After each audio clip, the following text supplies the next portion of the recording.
بسم اللہ الرحمن الرحیم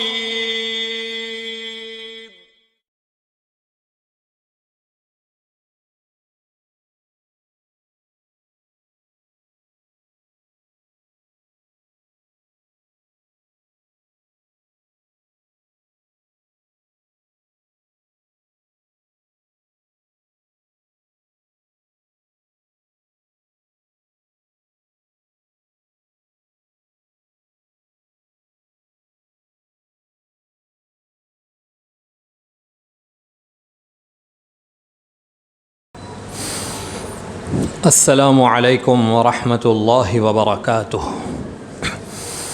الحمد للہ وکفى وسلام علی عباده الذین اصطفى اما بعد فقد قال اللہ سبحانہ وتعالی فی القرآن المجید والفرقان الحمید فاعوذ باللہ من الشیطان الرجیم بسم اللہ الرحمن الرحیم لن ينال الله لحومها ولا دماؤها ولكن يناله التقوى منكم كذلك سخرها لكم لتكبروا الله على ما هداكم وبشر المحسنين وقال تعالى إنا أعطيناك الكوثر فصل لربك وانحر إن شانئك هو الأبتر صدق اللہ العظیم۔ بزرگان محترم اور عزیزان گرامی، عید الاضحیٰ یا قربانی کی عید حضرت ابراہیم علیہ السلام کی یاد تازہ کرتی ہے۔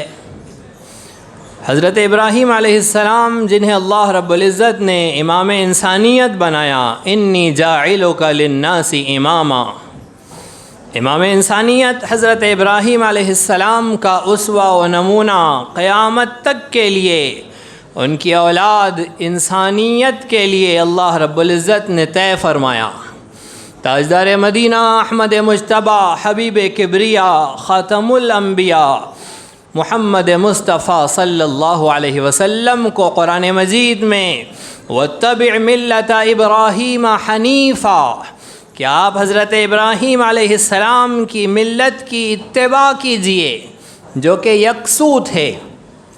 یہ فرما کر ختم الانبیاء صلی اللہ علیہ وسلم کو حضرت ابراہیم کی اتباع کا حکم دے کر طے کر دیا کہ جب ساری انسانیت کے امام، سارے انسانوں میں سب سے افضل و اشرف حضرت محمد صلی اللہ علیہ وسلم پابند ہے حضرت ابراہیم علیہ السلام کی اتباع کے، تو قیامت تک آنے والی ساری امت حضرت ابراہیم علیہ السلام کی ملت کی پیروی کرے گی۔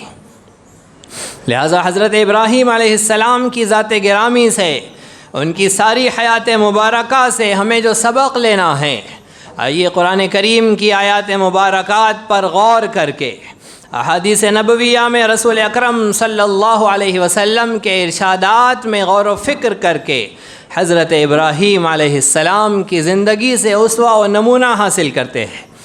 یہ ہر سال بقرعید کا آنا ایک رسم نہیں ہے، محض تہوار ہے، خوشی کا موقع ہے، بلکہ عید کا موقع ہر سال جانور کے گلے پر چھری چلانا، یہ حضرت ابراہیم علیہ السلام کی اتباع کی تجدید کا موقع ہے۔ یہ عہد کرنا ہے ہر سال کہ میں حضرت ابراہیم علیہ السلام کا کامل متبع بنوں گا۔ اس مقصد کے ساتھ جاننا ضروری ہے کہ حضرت ابراہیم علیہ السلام کی حیات مبارکہ سے کیا سبق لینا ہے۔ حضرت ابراہیم علیہ السلام کا قرآن مجید میں بڑی جامعیت کے ساتھ تذکرہ کیا گیا ہے۔ رسول عربی صلی اللہ علیہ وسلم جب معراج پر پہنچے، انبیاء علیہم السلام سے ملاقاتیں ہوئی۔ دو نبی ایسے تھے جنہوں نے حضرت محمد صلی اللہ علیہ وسلم کو بیٹا کہہ کر پکارا۔ ایک حضرت آدم علیہ السلام نے فرمایا مرحبا بالنبی الصالح والابن الصالح، نیک نبی اور نیک بیٹے کے لیے خوش آمدید۔ اور حضرت ابراہیم علیہ السلام نے بھی نیک بیٹے اور نیک نبی کے لیے خوش آمدید کہہ کر آپ کا استقبال کیا۔ باقی حضرت موسیٰ و عیسیٰ اور ہارون و یوسف علیہم السلام نے حضرت محمد صلی اللہ علیہ وسلم کا استقبال مرحبا بالنبی الصالح والاخ الصالح کہہ کر کیا، نیک نبی اور نیک بھائی کے لیے خوش آمدید۔ تو حضرت ابراہیم علیہ السلام کی شان کے لیے، آپ کے مرتبے کے لیے یہ بات بہت کافی ہے کہ اللہ نے تاجدار مدینہ احمد مجتبیٰ حبیب کبریا محمد مصطفیٰ صلی اللہ علیہ وسلم کو حضرت ابراہیم علیہ السلام کی اولاد میں پیدا فرمایا۔ حضرت ابراہیم علیہ السلام سے اللہ رب العزت نے ارشاد فرمایا، اذ قال له ربه اسلم، قرآن میں اللہ فرماتے ہیں اس وقت کو یاد کرو جب کہ اللہ نے، حضرت ابراہیم کے رب نے حضرت ابراہیم سے کہا اسلم، مسلمان ہو جاؤ، فرما بردار ہو جاؤ، ہمارے تابع دار ہو جاؤ، ہمارے حکم کے آگے، ہماری مرضی کے آگے سر تسلیم خم کر دو، اپنی خود سپردگی پیش کرو، اپنی خواہشات سے، اپنے جذبات سے، اپنے احساسات سے، اپنی پسند اور ناپسند سے، ہر چیز سے دست بردار ہو کر اپنے رب کی چاہت میں اپنی چاہت کو فنا کر دو۔ حضرت ابراہیم علیہ السلام سے اللہ رب العزت کا یہ مطالبہ تھا، اسلم۔ حضرت ابراہیم نے فرمایا اسلمت لرب العالمین، میں رب العالمین کا فرما بردار ہو گیا، میں مسلم ہو گیا۔ ہر دعویٰ دلیل چاہتا ہے، محض زبان سے کہنے سے مسلمان نہیں ہو جاتا۔ مسلمانی تو انسانیت کا سب سے بڑا شرف ہے، اس شرف کو محض زبانی جمع خرچ سے پورا کر دینا اور حاصل کر لینا یہ سب کے بس کی بات نہیں۔ یقیناً مسلمانی کو قبول کرانے کے لیے دلیل چاہیے، ثبوت چاہیے، گواہی چاہیے۔ حضرت ابراہیم علیہ السلام سے گواہی لی گئی، وَإِذِ ابْتَلَىٰ إِبْرَاهِيمَ رَبُّهُ بِكَلِمَاتٍ فَأَتَمَّهُنَّ، اس وقت کو یاد کرو جب کہ حضرت ابراہیم علیہ السلام کا ان کے رب نے امتحان لیا۔ وہ امتحان کیا تھا؟ آپ پیدا ہوئے ہیں آزر کے گھر میں، اللہ نے سب سے بڑے بت شکن کو سب سے بڑے بت تراش کے گھر میں پیدا کیا۔ باپ بتوں کے بنانے والے ہیں، بیٹا بتوں کا توڑنے والا ہے۔ حضرت ابراہیم علیہ السلام کے سامنے دو میں سے ایک کو چننے کا موقع آ گیا۔ باپ نے کہا بیٹا میرے ساتھ چلو، بتوں کو بنانے کے لیے، اسے بیچنے کے لیے، اس کی پوجا کرانے کے لیے۔ حضرت ابراہیم علیہ السلام نے فرمایا میں نہیں آ سکتا۔ ابا نے کہا اگر نہیں آؤں گے تو پتھروں سے مار مار کر تمہیں قتل کروا دوں گا۔ حضرت ابراہیم علیہ السلام کو ان کے رب کی طرف سے حکم ہوا کہ میری عبادت میں اگر کسی کو شریک کیا تو میں جہنم میں ڈال دوں گا۔ اب باپ کہتا ہے کہ بتوں کے آگے جھکو ورنہ پتھروں سے مار دوں گا، لَأَرْجُمَنَّكَ وَاهْجُرْنِي مَلِيًّا، میں تمہیں پتھروں سے مار مار کر قتل کر دوں گا، یا پھر چھوڑ دو مجھے، میرے گھر سے نکل جاؤ۔ حضرت ابراہیم علیہ السلام کے سامنے ایک طرف اب ہے، ایک طرف رب ہے۔ اب کہتے ہیں باپ کو، رب کہتے ہیں پالنہار کو۔ ادھر اب ہے، ادھر رب ہے۔ اب کو چنے تو رب چھوٹ جائے، رب کو چنے تو اب چھوٹ جائے۔ حضرت ابراہیم علیہ السلام نے اللہ رب العزت سے دعا کی کہ اے اللہ میرے ابا کو ہدایت عطا فرما، اور ابا کو منانا شروع کیا۔ ایک ترتیب ہوتی ہے، جب دو پیاروں کے درمیان اختلاف ہو جائے تو انسان چھوٹے والے کو منانے کی کوشش کرتا ہے کہ بڑے کی مان جا۔ حضرت ابراہیم علیہ السلام نے ابا کو منانا شروع کیا، یا ابت لا تعبد الشیطان، اے ابا جان شیطان کی پرستش مت کریے، ان الشیطان کان للرحمن عصیا، بے شک شیطان رحمان کا بڑا نافرمان ہے۔ یا ابت انی قد جاءنی من العلم، اے ابا جان میرے پاس علم آیا ہے، روشنی آئی ہے، نور آیا ہے، فاتبعنی، آپ میری پیروی کریے، اہدک صراطا سویا، میں آپ کو سیدھا راستہ دکھاؤں گا، رب کی مرضی والا راستہ۔ آگے پھر فرمایا انی اخاف ان یمسک عذاب من الرحمن، ابا جان مجھے ڈر ہے کہ کہیں رحمان کا عذاب آپ کو پکڑ لے، آپ بھی شیطان کی طرح نافرمان نہ ٹھہر جاؤ۔ باپ نے کہا کہ میں نہیں مانتا، آپ نے کہا سلام علیک۔ اب اور رب کے درمیان اختلاف ہو گیا، اب کو چھوڑنا برداشت ہو سکتا ہے، رب کو چھوڑا نہیں جا سکتا ہے۔ حضرت ابراہیم کی حیات مبارکہ سے آپ کی امت کو، آپ کی قوم کو، آپ کی نسل کو، قیامت تک آنے والے انسانوں کو یہ سبق ملا کہ جب تمہارے درمیان باپ کے اور رب کے درمیان اختلاف ہو جائے، جب تم دیکھو کہ تمہارا باپ ایک حکم کرتا ہے، رب دوسرا حکم کرتا ہے، باپ اللہ کی نافرمانی پر مجبور کرتا ہے، ماں کہتی ہے اللہ کے نبی کے طریقوں پر نہیں چلا جائے گا، باپ کہتا ہے رواج کو، سماج کو قبول کیا جائے گا، رب کہتا ہے اسلام کے لیے آگے بڑھو، رسول عربی کے لیے آگے بڑھو، گھر والے کہتے ہیں کوئی ضرورت نہیں آگے بڑھنے کی۔ جب اب اور رب کے درمیان اختلاف ہو جائے، حضرت ابراہیم کی حیات مبارکہ یہ سبق دے رہی ہے کہ اب کو چھوڑ دینا، رب کو قبول کر لینا، والد کی نافرمانی کر کے اللہ کو راضی کرنا، ماں کی نافرمانی کر کے اللہ کو راضی و خوش کرنا۔ جب گھر والوں کے اور اللہ کے احکامات ایک دوسرے سے ٹکرا رہے ہو تو اللہ کو ترجیح دی جائے گی، باقی ساری دنیا کے حکموں کو جوتے کی نوک پر رکھا جائے گا۔ حضرت ابراہیم علیہ السلام گھر سے نکل گئے، اب آپ کا فیصلہ، آپ کا مسئلہ بادشاہ وقت کے پاس پہنچا۔ وہ وقت آیا جب کہ عید کا موقع تھا، سب کے سب جا رہے تھے خوشی منانے کے لیے۔ حضرت ابراہیم سے بھی کہا تم بھی چلو، آپ نے کہا میں نہیں چلتا، میں بیمار ہوں، انی سقیم، میں بیمار ہوں۔ حضرت ابراہیم علیہ السلام نہیں گئے، سب کے سب چلے گئے۔ آپ گئے ہیں بتوں کے گھر میں اور سارے بتوں کو توڑ ڈالا، بڑے بت کو چھوڑ دیا، اس کے گلے میں کلاڑا لٹکایا ہے اور اپنے گھر آ گئے۔ جیسے ہی تہوار سے خوشی خوشی سارے کے سارے لوگ پوجا پاٹ کے لیے پہنچے، کیا دیکھتے ہیں کہ سارے بت زمین پر پڑے ہوئے ہیں۔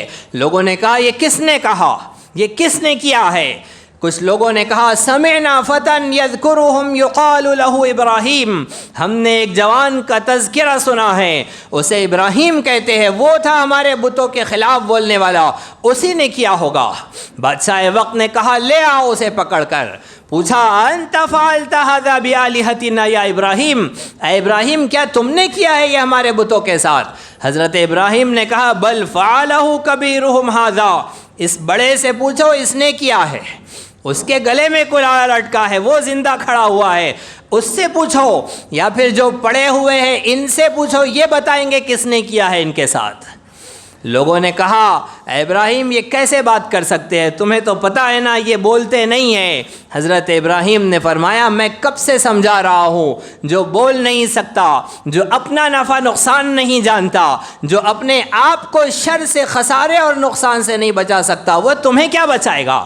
جو اپنا بھلا نہیں کر سکتا وہ تمہارا کیا بھلا کرے گا؟ تمہاری بات سمجھ میں کیوں نہیں آتی؟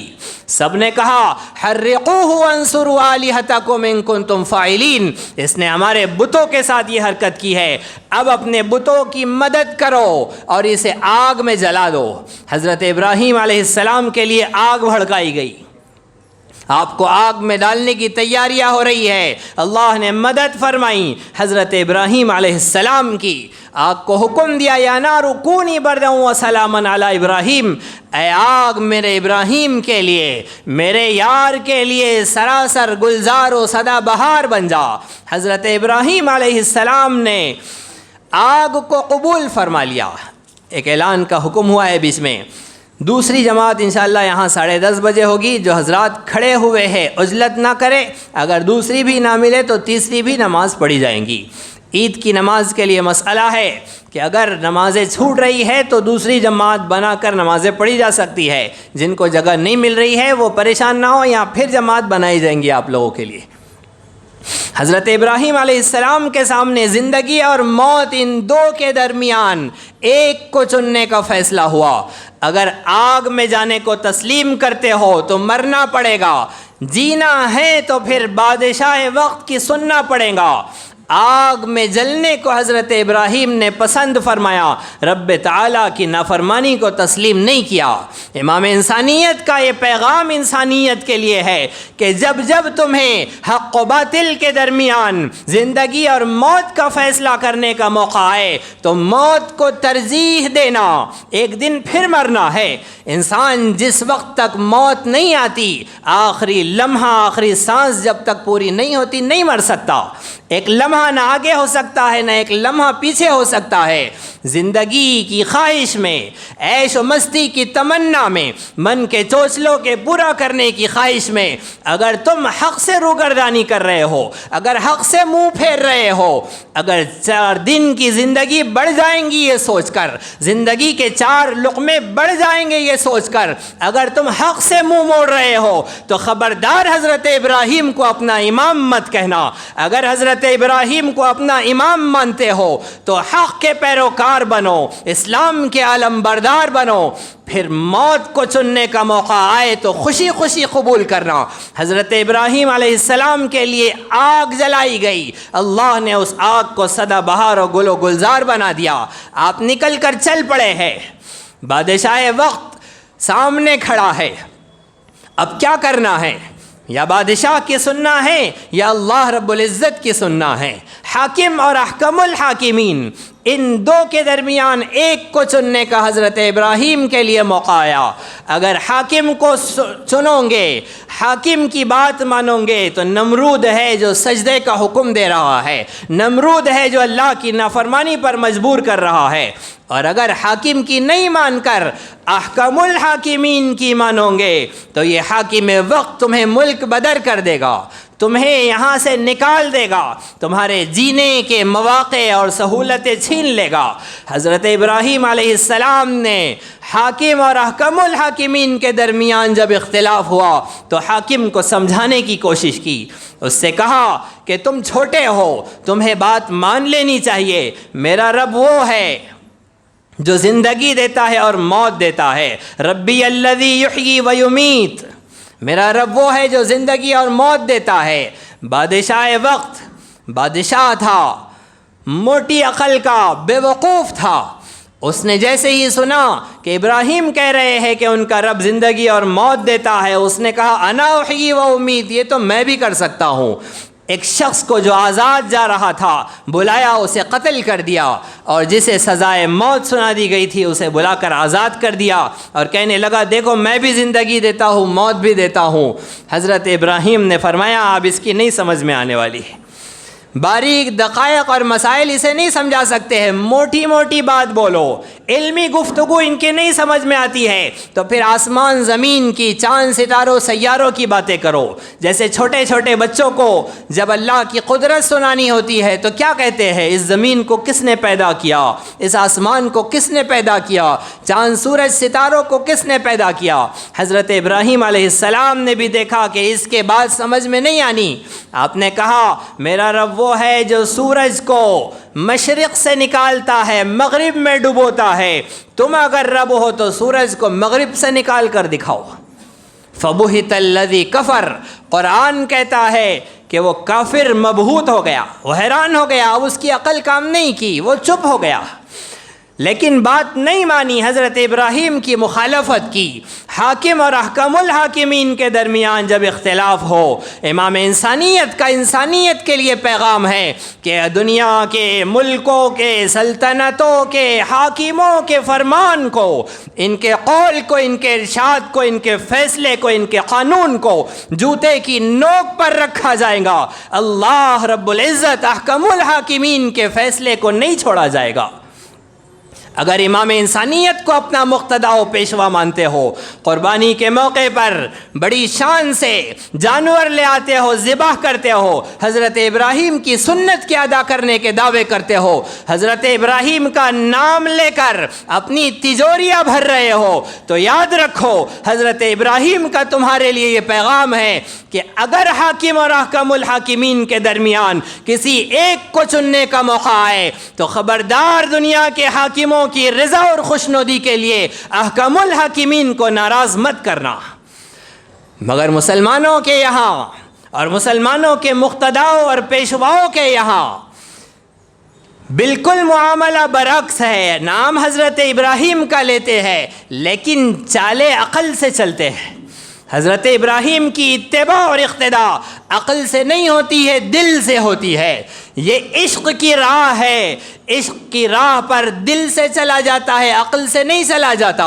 حضرت ابراہیم علیہ السلام کی اتباع کرنے والا دل سے فیصلے لیتا ہے. یہ عقل سے فیصلے لینے والے، یہ حضرت ابراہیم علیہ السلام کی مخالفتیں کرنے والے ہیں.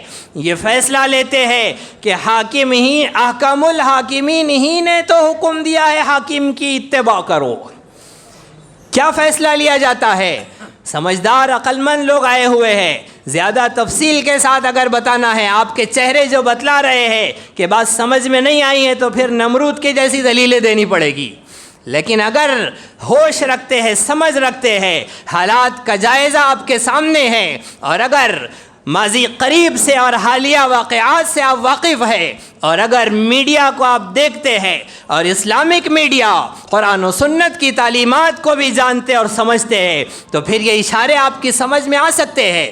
حضرت ابراہیم علیہ السلام کی اتباع کے دعوے دار کہتے ہیں کہ احکم الحاکمین کا حکم ہے کہ حاکم کی پیروی کرو، حاکم کی اتباع اور اقتداء کرو. اس حاکم کی اتباع اور اقتداء میں، اس کے فیصلے اور فرمان کو ماننے اور تسلیم کرنے میں احکم الحاکمین کے فرمان کے ارشاد کے جنازے نکالے جائے. ہرگز احکم الحاکمین کا یہ فرمان نہیں ہے. اسلام کے دائرے میں رہ کر اگر تم اپنے ملک کے قانون کو مانتے ہو، تسلیم کرتے ہو، تو اس کی اجازت ہے. جہاں اسلامی احکامات و قوانین کے دائرے سے ملک باہر نکل رہا ہو تو ایک ملک نہیں، ساری دنیا کو جوتے کی نوک پر رکھا جائے گا. ان کے قانون کو، ان کے ارشاد کو، ان کے فیصلوں کو ہرگز مانا اور تسلیم نہیں کیا جائے گا اگر یہ اسلام سے ٹکراتے ہیں، اگر یہ احکام الحاکمین کے فرمان سے ٹکراتے ہیں. لیکن ہماری قیادت ہمیں سکھاتی ہے، اور بہت اچھے سے سکھا دیا ہے ہمیں. ابھی تو ہم سب کے سب سمجھ چکے ہیں اور بڑے سمجھدار بن چکے ہیں. ہمیں سکھا دیا گیا ہے کہ اللہ کو پھر راضی کر لیں گے، آخری سانس تک بھی بھائی اسے راضی کر سکتے ہیں. اللہ بہت رحمان اور رحیم ہے، وہ بہت معاف فرمانے والا ہے. اس کی معافی کے واقعات سنائے گئے، اتنے واقعات. دیکھو اللہ ایسے معاف کرتا ہے، دیکھو اللہ نے ایسے مجرموں کو، گنہگاروں کو معاف کر دیا. تمہیں بھی معاف کر دیں گا، مرنے سے پہلے توبہ کر لیں گے. ابھی تو اس کی مان لو، اگر اس کی نہیں مانیں گے تو جان سے جائیں گے، اس کی نہیں مانیں گے تو گھر بار سے جائیں گے، اس کی نہیں مانیں گے تو کام کاروبار سے جائیں گے. اپنے کام کاروبار کو بچانے کے لیے، اپنے گھر بار کو بچانے کے لیے، اپنی زندگی اور سانسوں کو بچانے کے لیے اگر یہ خام خیالی ہے، اگر یہ دھوکہ اور فریب ہے کہ اللہ کو ناراض کر کے، غیر اللہ کو راضی کر کے تمہاری چند سانسیں بڑھ جائیں گی، تو تم قرآن کے مخالف ہو، اللہ اور اس کے رسول کے فرمان کے مخالف ہو. قرآن نے کہا اذا جاء اجلهم لا يستاخرون ساعة ولا يستقدمون. جب موت کا وقت آ جاتا ہے تو نہ ایک لمحہ پیچھے ہوتا ہے، نہ ایک لمحہ آگے بڑھتا ہے. موت اپنے وقت پر طے ہے. زندگی کا آخری لقمہ اور آخری تنکا جب تک پیٹ میں نہیں جاتا ہے موت نہیں آ سکتی. رزق پیچھے پیچھے دوڑتا ہے ہمارے کہ ہمیں کھا لو. زندگی کا آخری لقمہ کھائے بغیر موت نہیں آنی، اور جتنا لکھا ہوا ہے اس سے بڑھ کر ایک دانہ بھی پیٹ میں نہیں جا سکتا. اگر ڈالو گے زبردستی وہ دانہ پیٹ میں جو تمہارے مقدر کا نہیں ہے تو بڑی آفتوں، آزمائشوں اور بلاؤں کے ساتھ باہر نکلے گا، ہضم نہیں ہوگا. یہ بات طے ہے ایمان کے ساتھ کہ رزق کا دینے والا، زندگی اور موت کا دینے والا اللہ رب العزت ہے. لہذا اللہ رب العزت کی مرضیات پر، اللہ رب العزت کے احکامات و فرامین پر اپنی جانیں قربان کرنے کے لیے دنیا کے حاکموں، سلطنتوں کو ٹھکرا دینا، ان کے ارشاد اور ان کے فرامین کو جوتے کی نوک پر رکھنا، یہ حضرت ابراہیم علیہ السلام کی زندگی کا اسوہ اور نمونہ ہے. اگر حضرت ابراہیم کا نام لیتے ہو تو حضرت ابراہیم والا کام بھی کرو، ان کی اتباع اور اقتداء اور پیروی کا دعویٰ اور عہد بھی کرو. حضرت ابراہیم علیہ السلام آگے بڑھے ہیں، اپنے وطن عزیز کو چھوڑا، عراق آپ کا وطن تھا، اسے چھوڑا، آپ فلسطین گئے، بیٹے کو، جو بیٹا پیدا ہوا ہے، اللہ رب العزت نے حکم دیا کہ اس بیٹے کو اور بیٹے والی ماں کو اس وادی کے اندر چھوڑ آؤ جو بے آب ہو گیا ہے، جہاں نہ دانا ہے نہ پانی ہے، زندگی کا کوئی وسیلہ نہیں، کوئی سر و سامان نہیں۔ حضرت ابراہیم علیہ السلام سرزمین حجاز پر اپنی بیوی حضرت ہاجرہ کو اور اپنے بیٹے حضرت اسماعیل علیہ السلام کو لے کر پہنچے ہیں، وہاں چھوڑا ہے۔ بات کرنے کی اجازت نہیں تھی۔ حضرت ابراہیم علیہ السلام سے بیوی نے کہا، کیا اللہ نے آپ کو یہ حکم دیا ہے؟ اللہ امرک بہذا، حضرت ابراہیم نے اشارہ کر دیا کہ ہاں اللہ کا حکم ہے۔ حضرت حاجرہ نے کہا، پھر تو اللہ رب العزت ہمیں ہرگز ضائع نہیں کرے گا۔ حضرت ابراہیم علیہ السلام بیوی کو اور بیٹے کو چھوڑ کر چل دیے ایسے مقام پر جہاں سے وہ حصہ سب سے آخر میں نظر آتا ہے، پیچھے پلٹے ہیں اور اللہ سے دعا کی ہے، ربنا انی اسکنت من ذریتی بواد غیر ذی زرع عند بیتک المحرم ربنا لیقیموا الصلاۃ، اے میرے رب میں اپنی اولاد کو ایسی سرزمین پر چھوڑ کر جا رہا ہوں جہاں نہ دانا ہے نہ پانی ہے، میں اس لیے چھوڑ رہا ہوں تاکہ یہ نماز قائم کرے۔ اب اے اللہ ان کی روزی روٹی کا انتظام کرنا، ان کی ضروریات کو پورا کرنا آپ کا کام ہے۔ حضرت ابراہیم چل دیے، بیٹا بڑا ہوا ہے، دوڑنے لگا ہے۔ حضرت ابراہیم علیہ السلام 8 ذی الحجہ کی شب میں خواب دیکھتے ہیں، 7 اور 8 کے درمیان جو رات ہوتی ہے آپ خواب دیکھتے ہیں۔ کیا دیکھ رہے ہیں؟ کہ میں اپنے بیٹے کو ذبح کر رہا ہوں، وہ بیٹا جو بڑھاپے میں ملا ہے، وہ بیٹا جو بڑی آرزو اور تمناؤں کے بعد ملا ہے، اور کیسا بیٹا؟ فرما بردار بیٹا، کیسا بیٹا؟ جو نبی بنایا جانا ہے وہ بیٹا، اور صرف نبی نہیں بننا ہے، امام الانبیاء کو جس بیٹے کی نسل اور اولاد میں پیدا کرنا ہے وہ بیٹے کو ذبح کرنے کا حکم ہو رہا ہے۔ حضرت ابراہیم علیہ السلام کی آنکھ کھل گئی، آپ پریشان ہیں کہ یہ میں نے کیا دیکھا ہے، شیطان مجھے کیا وسوسے ڈال رہا ہے، کہیں مجھے اپنے بیٹے سے حسد تو نہیں ہو گیا ہے، کہیں میں اپنے بیٹے کا دشمن تو نہیں ہو گیا ہے، کہیں میرے دل کے اندر کے وسوسے اور خیالات تو نہیں ہیں جو خواب بن کر میرے سامنے آئے ہیں، یا پھر اللہ کا یہی حکم ہے کہ میں اپنے بیٹے کو ذبح کروں۔ حضرت ابراہیم علیہ السلام کے سامنے دو چیزیں ایک ساتھ آ گئی، یا تو یہ شیطان کا وسوسہ ہے یا رحمان کا الہام اور وحی ہے۔ سارا دن 8 ذی الحجہ کا حضرت ابراہیم علیہ السلام اسی غور و فکر میں گزارتے ہیں۔ 8 ذی الحجہ کو یوم الترویہ اسی لیے کہا جاتا ہے کہ حضرت ابراہیم علیہ السلام اپنے رویے کی درستگی میں لگے ہوئے تھے کہ میرے رب کا میرے لیے کیا حکم ہے، بھلا انسان کا قتل یہ اللہ کیسے حکم دے سکتا ہے؟ شیطان آپ کو بتلا رہا تھا کہ انسان کا قتل کرنے چلے ہو، کتنا بڑا ظلم ڈھا رہے ہو، یہ ظلم ہے، اور عام انسان نہیں، اپنے بیٹے کو قتل کرنے جا رہے ہو، ہرگز ایسی حرکت مت کرنا، یہ اللہ کا حکم نہیں ہو سکتا۔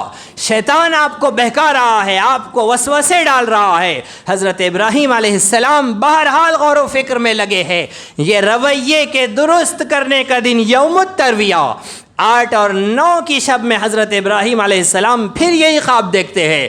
صبح جیسے اٹھے ہیں 9 ذی الحجہ کو، حضرت ابراہیم علیہ السلام کو زوال سے پہلے عرفان ذات حاصل ہو گیا، اللہ کے حکم کی اور شیطان کے وسوسے اور فریب کی معرفت حاصل ہو گئی۔ اس معرفت کے حاصل ہونے کی وجہ سے 9 ذی الحجہ کو یوم العرفہ کہا جاتا ہے۔ عرفہ یعنی معرفت کا دن، اللہ کا حکم کیا ہے، اس کی اطاعت و فرما برداری کیا ہے، اپنے جذبات سے، اپنی خواہشات سے، اپنے احساسات سے دستبردار ہو کر اللہ کے حکم پر اپنے احساسات کو فنا کر دینا، قربان کر دینا، یہ ہے اللہ کی معرفت حاصل ہونا۔ حضرت ابراہیم علیہ السلام کی سمجھ میں آ گیا کہ اگرچہ میرا بیٹا بڑھاپے میں ملا ہے، اگرچہ بڑی آرزو اور تمناؤں کے بعد ملا ہے، لیکن میں اپنے دل سے یہ طے نہیں کروں گا کہ انسان کا قتل کرنا چاہیے یا نہیں کرنا چاہیے، میں اپنے احساسات سے یہ طے نہیں کروں گا کہ بیٹے کو ذبح کرنا چاہیے یا نہیں کرنا چاہیے۔ مسلمان وہ ہوتا ہے جو اپنے ہر فعل و عمل کو، ہر حرکت و سکون کو اللہ اور اس کے رسول کے فرمان سے طے کرتا ہے۔ مسلمان یہ نہیں دیکھتا کہ حالات کیا کہہ رہے ہیں، مسلمان یہ نہیں دیکھتا کہ میرا مزاج، میرا شعور کیا کہہ رہا ہے، میرا ماحول کیا کہہ رہا ہے، میرے خاندان کی رسم و رواج کیا ہے، میرے ملک کے حدود و قیود مجھے کیا کام دیتے ہیں۔ مسلمان یہ دیکھتا ہے کہ میرا رب مجھے کیا حکم دے رہا ہے۔ سب سے پہلے رب کے حکم کو ترجیح دی جاتی ہے۔ حضرت ابراہیم کو 9 ذی الحجہ کو یہی معرفت حاصل ہوئی، اس لیے اس دن کا نام یوم العرفہ رکھا گیا۔ زوال سے لے کر غروب تک 9 ذی الحجہ کو حضرت ابراہیم علیہ السلام اللہ کا شکر ادا کرتے رہے، اس کی حمد و ثنا میں لگے رہے کہ اللہ آپ نے مجھے شرع صدر کر دیا، اللہ آپ نے مجھے سکھا دیا، بتلا دیا کہ ہاں بیٹے کو ذبح کرنا یہی آپ کا حکم ہے اور اسی میں آپ کی رضا اور خوشنودی ہے۔ میں یہ نہیں دیکھوں گا کہ میں میرے بیٹے کو ذبح کر رہا ہوں، میں یہ دیکھوں گا کہ میں اپنے رب کی اطاعت کر رہا ہوں، اس کی بات مان رہا ہوں۔ یوم العرفہ اسی فیصلے کا دن ہے، اسی معرفت کے حاصل ہونے کا دن ہے۔ حاجیوں کو یوم الترویہ اور یوم العرفہ میں سارے کام کاروبار سے ہٹا کر وہاں مینا کی وادی میں اور میدان عرفات میں جو جوڑا جاتا ہے وہ محض روایت نہیں ہے، پیسہ خرچ کرو، کام کاروبار چھوڑو، وہاں جا کر بیٹھ جاؤ، رسم ہے۔ دنیا کے ملکوں میں گھومنے کے بجائے، دبئی اور امریکہ جانے کے بجائے سعودی عربیہ کا ٹور نکالو، وہاں سے خریدی کریں گے، وہاں سے ساز و سامان لے آئیں گے۔ یہ مقصد نہیں ہے وہاں کی حاضری کا۔ یوم الترویہ اس رویے کے درست کرنے کا دن ہے، یوم العرفہ اس معرفت کے حاصل کرنے کا دن ہے۔ وہاں حاجی سارے کاموں سے فارغ ہو کر اس فکر میں لگا ہے، ہم آپ یہاں ساری مصروفیات میں رہ کر یوم الترویہ کے دن اپنے رویے کو درست کریں گے اور یوم العرفہ کے دن ہم فیصلے پر پہنچیں گے۔ جب فیصلے پر پہنچ گئے ہیں تو 10 ذی الحجہ آج کا دن یوم النحر ہے۔ فیصلہ کرنے کے بعد جانور کے گلے پر چھری چلانا اس مقصد کے ساتھ کہ اللہ میں اپنی چاہت سے دستبردار ہو کر، اپنی خواہش، اپنی پسند ناپسند سے دستبردار ہو کر آپ کے فرمان و ارشاد پر جانور کے گلے پر چھری چلا رہا ہو۔ حضرت ابراہیم علیہ السلام نے کہا بیٹے سے کہ بیٹا میں نے خواب دیکھا ہے کہ میں تمہیں ذبح کر رہا ہوں، تمہاری کیا رائے ہے؟ حضرت اسماعیل نے کہا کہ ابا جان آپ کر گزریے جو آپ کو حکم ہوا ہے، ستجدنی انشاءاللہ من الصابرین، ان قریب آپ مجھے صبر کرنے والا پائے گے۔ حضرت ابراہیم نے مینا کی وادی میں حضرت اسماعیل کو لٹایا ہے، چھری گلے پر رکھی ہے، چھری چلتی نہیں ہے۔ چشم فلک نے یہ نظارہ اس سے پہلے کبھی نہیں دیکھا تھا۔ فرشتے اپنے اس اعتراض پر، اپنے اس اشکال پر جو حضرت آدم کی پیدائش کے وقت انہیں ہوا تھا، اتجعل فیہا من یفسد فیہا ویسفک الدماء، اے اللہ آپ ایسی مخلوق کو پیدا کرنے جا رہے ہیں جو خون بہائیں گی، جو فتنہ و فساد مچائیں گی۔ فرشتوں کو شرمندگی ہے اپنے اعتراض پر، اپنے اشکال پر، ان کی زبان پر جاری ہوا اللہ اکبر اللہ اکبر، اے اللہ آپ سب سے بڑے ہیں، آپ سب سے بڑے ہیں۔ ابراہیم کو دیکھو یہ کیا کر گزر رہا ہے، ہم نے کہا تھا یہ فتنہ و فساد مچائے گا، اس نے فساد نہیں مچایا، یہ تو آپ کو یاد کر رہا ہے، آپ کے حکم کی فرما برداری میں اپنے بیٹے کو ذبح کرنے کے لیے تیار ہے۔ فرشتوں کی زبان پر اللہ کی کبریائی اور بڑائی کے یہ کلمات اللہ اکبر حضرت ابراہیم کو سنائے گئے۔ حضرت ابراہیم کے ہاتھ میں چھری ہے اور آپ کہہ رہے ہیں لا الہ الا اللہ واللہ اکبر، اللہ کے علاوہ کوئی عبادت کے لائق نہیں، اللہ سب سے بڑے ہیں۔ چھری کے نیچے حضرت اسماعیل کی زبان پر جاری ہوا اللہ اکبر وللہ الحمد، اللہ سب سے بڑے ہیں، تمام تعریف اللہ ہی کے لیے ہے۔ یہ تینوں کے کلمات اور جملے فرشتے حضرت ابراہیم اور حضرت اسماعیل امت مسلمہ کو اللہ رب العزت نے تکبیر تشریق کی شکل میں عطا فرما دیے۔ ایک اعلان درمیان میں سن لیجئے، آپ لوگ جانتے ہیں کہ آپ مسجد جمیل بیگ میں نماز کے لیے تشریف لائے ہیں اور بارہا یہاں آتے رہتے ہیں۔ جن کو یہاں کا ذائقہ لگ گیا ہے وہ یہیں آتے ہیں، کہیں اور جاتے نہیں ہیں، بلکہ کہیں جانے کے لائق نہیں رہتے ہیں۔ ان لوگوں نے سہولت یہی رکھی ہے کہ سارے غافلین کے لیے جمیل بیگ کو وقف کیا جائے تاکہ ساری مصروفیات سے فارغ ہو کر آخری وقت میں یہاں پر نماز مل جائے. لیکن جب یہاں یہ سہولت ہے اور آپ آئے ہیں اور اس کے علاوہ یہاں سے بہت سارے خیر کے کام ہو رہے ہیں الحمدللہ، یہاں سے گھاٹی دواخانے اور گورنمنٹ ہاسپٹلز کے مریضوں کے لیے، وہ مریض جو ضرورت مند ہے، جو روز کمانے روز کھانے والے ہیں، اب دواخانے میں آ کر پڑے ہیں، ان کے کھانے پینے کے لیے، ان کے ساتھ جو لوگ آئے ہوئے ہیں ان کے کھانے پینے کے لیے، ان کی دوا علاج کے لیے یہاں سے رہنمائیاں کی جاتی ہے، مدد کی جاتی ہے، 2 وقت کا کھانا یہاں سے کھلایا جاتا ہے. اس کے علاوہ مسافروں کے لیے ٹھہرنے کا انتظام، شادی کے لیے رابطے کا، دونوں کے درمیان، لڑکے لڑکی والوں کے درمیان رابطے کا یہاں سے کام ہوتا ہے. نوجوانوں کے لیے روزگار کے یہاں سے مواقع فراہم کیے جاتے ہیں، اعلانات کرائے جاتے ہیں، دروازے پر چسپاں کیے جاتے ہیں، اور بھی بہت سارے خیر کے کام. مسجد میں، شہر سے ایک طرف کو یہ مسجد ہے، یہاں کی آبادی کہ بچوں کے لیے دینی تعلیم کے رواج کی، ان کے مکتب کی تعلیم کی الحمدللہ یہاں سے انتظام چل رہا ہے.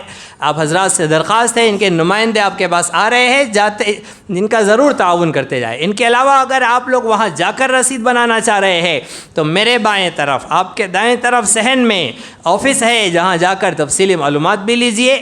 اور صرف جمعہ ہی نہیں، ہمیشہ اپنے تعاون میں، اپنے صدقہ و خیرات میں، عطیات اور ہدایہ میں ان لوگوں کا ضرور تعاون کریے. حضرت ابراہیم علیہ السلام کی یاد تازہ کرتے ہوئے اللہ رب العزت نے تکبیر تشریق ہمیں عطا فرما دی. 9 ذی الحجہ کی فجر سے 13 ذی الحجہ کی عصر تک ہر جماعت سے پڑھی جانے والی نماز کے فوری بعد، سلام پھیرتے ہی فوری، 1 مرتبہ بلند آواز سے تکبیر تشریق کا پڑھنا واجب قرار دیا. چاہے جماعت سے پڑھ رہے ہو، چاہے جماعت چھوٹ گئی اکیلے پڑھ رہے ہو، مرد ہو عورت ہو، عورتیں آہستہ پڑھیں گی لیکن واجب ہے پڑھنا. لہٰذا عورتوں کو یاد نہیں رہ پائیں گا، یہاں ہم کو بھی یاد نہیں رہتا ہے، ایک دوسرے کی آواز سن کر پڑھ لیتے ہیں. بعض دفعہ امام کو بھی یاد نہیں رہتا ہے تو مقتدی امام کے لیے رکیں گے نہیں، وہ پڑھنا شروع کر دیں گے. لیکن عورتوں کو یاد دہانی کے لیے آسانی یہ ہے کہ جانماز کے کونے پر ایک کاغذ پر، کپڑے پر لکھ کر چسپاں کر دیا جائے تاکہ جب جانماز وہ بچھائے انہیں یاد رہے کہ یہ تکبیر پڑھنا ہے، اس لیے کہ واجب عمل ہے اور یہ کوئی رسم نہیں ہے.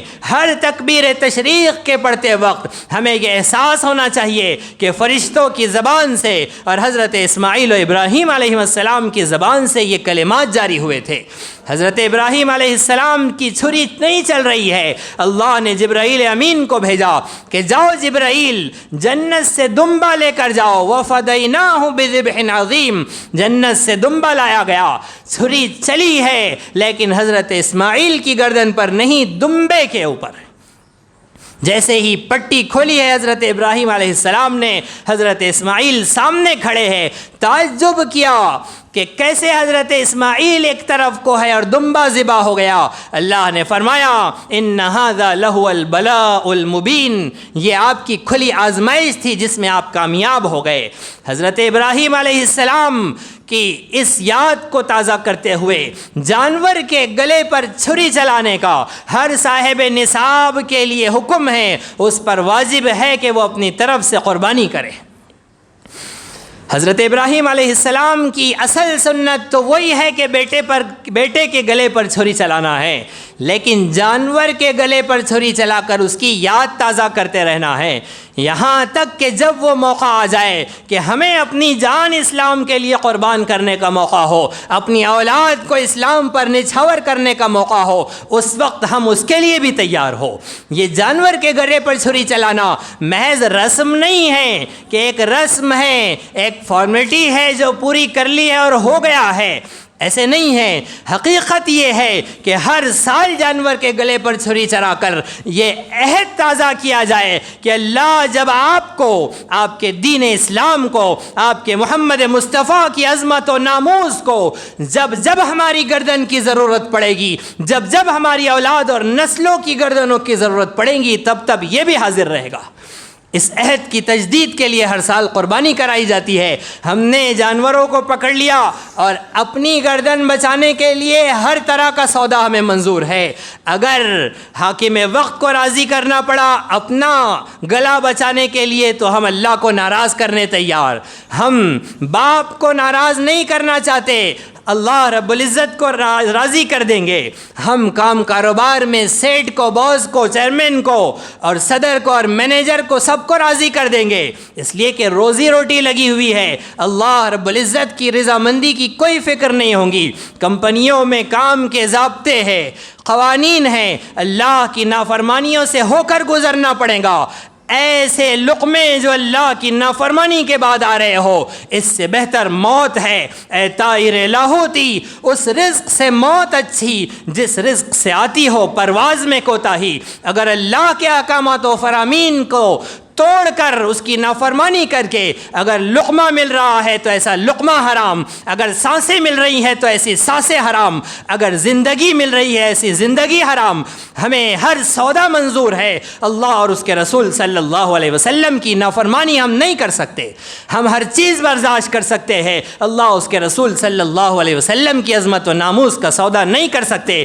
حضرت ابراہیم کی حیات مبارکہ، قربانی کا یہ موقع، یہ یادیں، یہ جانور کے گلے پر چھری چلانا، یہ عید کی نماز کا ادا کرنا، یہ اس اجتماع میں حاضر ہونا، یہ سارے کام کاروبار کو چھوڑ کر آنا، اگر محض ایک رسم کے پورا کرنے کے لیے ہے تو کچھ حاصل نہیں ہوا۔ لیکن اگر ہم صحیح سبق حاصل کرنے کے لیے تیار ہے، اللہ اس کے رسول صلی اللہ علیہ وسلم کی اطاعت و فرما برداری کے لیے تیار ہے، تو آئیے عہد کی تجدید کیجئے، آئیے وعدہ اور معاہدہ کریے کہ ہم جب حضرت ابراہیم علیہ السلام کو اپنا امام مانتے ہیں تو محض زبانی جمع خرچ سے نہیں، حضرت ابراہیم علیہ السلام کی امامت ہمیں عمل میں بھی منظور ہے۔ ہم کھائیں گے بھی تو حضرت ابراہیم کی اتباع میں، اور فاقے سے رہیں گے تو بھی حضرت ابراہیم کی اتباع میں، سانسیں لیں گے جئیں گے تو حضرت ابراہیم کی اتباع میں، اور اگر موت کو گلے لگانا پڑے، آگ میں جانا پڑے، اپنے آپ کو اپنی نسلوں کو قربان کرنا پڑے، تب بھی ہم راضی ہیں حضرت ابراہیم کی اتباع اور اقتداء پر۔ اللہ رب العزت ہم سب کو وہ جذبہ عطا فرمائے، اللہ رب العزت ہمیں وہ جوش عطا فرمائے، ایمان کا وہ ذرہ عطا فرمائے جو بوسٹ ہو، وہ ذرہ جو آگے بڑھے، جو پروان چڑھے، جو ہمیں حضرت ابراہیم کا کامل متبع بنا دے۔ یہ جگاڑ کی مسلمانی سے اللہ ہمیں نکال کر حضرت ابراہیم کی کامل اتباع والی قرآنی مسلمانی عطا فرمائے، خیر القرون کا ہمیں اسلام عطا فرمائے۔ یہ اسلام ہمیں مردم شماری میں، الیکشنوں کی یادیوں میں تو مسلم لکھائے گا، اللہ رب العزت کے دربار میں اگر مسلم کہلانا ہے، پل صراط سے اگر گزرنا ہے، میدان محشر میں رسول اللہ کے ہاتھوں جام کوثر پینا ہے، داہنے ہاتھ میں نام اعمال چاہیے، جنت کا داخلہ چاہیے، اللہ کی رضا چاہیے، تو حضرت ابراہیم کا اتباع کرنا ہوگا، ان کی اتباع و پیروی میں حنیف بننا ہوگا، ساری اطاعتوں کو چھوڑ کر ایک اللہ کی اطاعت۔